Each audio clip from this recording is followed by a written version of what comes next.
Det gør ondt nu på begge to, kan man se. Sidste banelængde for parret. 14:34:95. Sidste mand er det 30:3.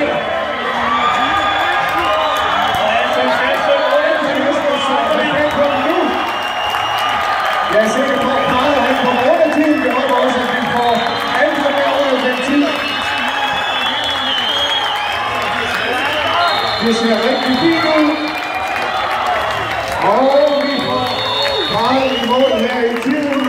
15:04:13. Det betyder, at han er kvalificeret. Og 15:07:44. Ja, hvorfor? Det er jo... Og 15:07:70 er lige over krav til 15:07:70. Lige over krav til OL. 1700 deltid. I hvert tilfælde fra Jonsen 15:04:13.